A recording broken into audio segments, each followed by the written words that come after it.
আমরা হচ্ছে আবেগী জাতি এবং হচ্ছে ক্রিকেট পাগল একটা জাতি। ক্রিকেট বাংলাদেশের সকল মানুষকে একত্রিত করছে, সেই ক্ষেত্রে আমরা ক্রিকেটটা খেলতে চাই। এই জায়গায় যদি আমরা আমাদের বোর্ড কর্মকর্তারাও বলছে যে না আমরা ক্রিকেট খেলবো, আমরা বিশ্বকাপ খেলতে চাই, সেই জায়গায় বাংলাদেশের ভেন্যু যে কোনো জায়গায় হতে পারে, সেটা শ্রীলঙ্কা বা আরব আমিরাত, পাকিস্তান, মানে এনি প্লেসই হতে পারে। তো আমি মনে করি যে বাংলাদেশের দিক থেকে বাংলাদেশের আবহাওয়ার সাথে শ্রীলঙ্কার আবহাওয়ার একটা ভালো একটা মিল আছে এবং শ্রীলঙ্কার প্লেগ্রাউন্ডগুলো বাংলাদেশে পরিচিত বাংলাদেশের প্লেয়ারদের। তো ওই দিক থেকে আমার মনে হয় শ্রীলঙ্কা যদি ম্যাচগুলো হয় তাহলে ভালো হবে। বাংলাদেশ ইন্ডিয়াতে খেলতে যাবে কেন, যেখানে নিরাপত্তা ইস্যু, যেখানে ইন্ডিয়া হচ্ছে দেশের একটা প্লেয়ারকে নিরাপত্তা দিতে পারতেছে না, সেখানে বাংলাদেশের এত বড় একটা স্টাফ যাবে, 15 জন প্লেয়ার যাবে, কোচ যাবে, বাংলাদেশের সমর্থকরা যাবে, সাংবাদিক যাবে, এই যে এত বড় একটা বহর যাবে, সেখানে তো তাদের নিরাপত্তা দিতে পারবে না। সো এটা মানে নিরাপত্তা ইস্যুতে তারা যাবে না, এটা সিম্পল একটা ব্যাপার। আমরা যদি এর আগেও দেখি ইন্ডিয়া যখন পাকিস্তানে ট্যুর করতে যাচ্ছিল, তখন কিন্তু তারা এই নিরাপত্তা ইস্যুটাকে কেন্দ্র করে চ্যাম্পিয়ন্স ট্রফি সহ বিশ্ব আসরগুলো পাকিস্তানে অ্যাভয়েড করছে। তো বাংলাদেশের ক্ষেত্রেও সেম প্রসেস। বাংলাদেশ যেহেতু সেখানে ইন্ডিয়ার টিম বা ইন্ডিয়ান গভর্নমেন্ট যেখানে একটা প্লেয়ারকে নিরাপত্তা দিতে পারতেছে না, সেইখানে হচ্ছে বাংলাদেশ, আমরা মনে করতেছি যে বাংলাদেশের পুরো দলকে তারা নিরাপত্তা দিতে ব্যর্থ হবে। এই কারণে হচ্ছে বাংলাদেশ টিম সেখানে যাবে না। আমরা হচ্ছে আবেগী জাতি এবং হচ্ছে ক্রিকেট পাগল একটা জাতি। ক্রিকেট বাংলাদেশের সকল মানুষকে একত্রিত করছে, সেই ক্ষেত্রে আমরা ক্রিকেটটা খেলতে চাই।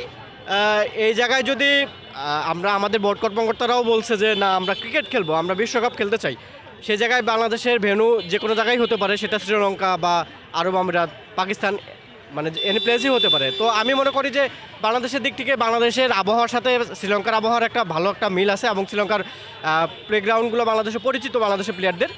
তো ওই দিক থেকে আমার মনে হয় শ্রীলঙ্কা যদি ম্যাচগুলো হয় তাহলে ভালো হবে। বা বিআইসিসি থেকে বা হচ্ছে আইসিসি থেকে অথবা ইন্ডিয়ার থেকে সব ধরনের চাপ কিন্তু বাংলাদেশের উপর অলরেডি প্রয়োগ করা হয়েছে। যদি বাংলাদেশ মাথা নত করার মতো হতো, অলরেডি মাথা নত করে ফেলতো। আমার মনে হয় না বাংলাদেশ এরপরে আর এইখান থেকে এই সিদ্ধান্ত থেকে সরে আসবে। সো বাংলাদেশ যদি মাঠ চেঞ্জ না করে, ভেন্যু চেঞ্জ না করে, তাহলে বাংলাদেশ বিশ্বকাপ বয়কট করবে। এটাই হচ্ছে বাংলাদেশের শেষ এবং চূড়ান্ত সিদ্ধান্ত এবং আমার মতো বাংলাদেশের সকল জনতা এই সিদ্ধান্তকে সমর্থন করে। ক্রিকেটারদেরও একটা ব্যক্তিগত জীবন থাকে। এখানে আপনি যেটা বলেন তামিম ইকবালকে দালাল বলাকে নিয়ে কোয়াপ যে সভাপতি মিঠুন বা বিপিএল বয়কট করছে, তো এটা আসলে আমার মনে হয় না অযাচিত একটা মন্তব্য তারা করছে। এটা মানে বিসিবির আসলে আওতায় নিয়ে আসা উচিত যে মানে যেহেতু তারা দেশের জন্য খেলে, তাদের একটা সম্মান আছে বা তারা বাংলাদেশ একটা পার্ট, তাদেরকে এইভাবে ওপেনলি দালাল মন্তব্য করা ঠিক হয়নি।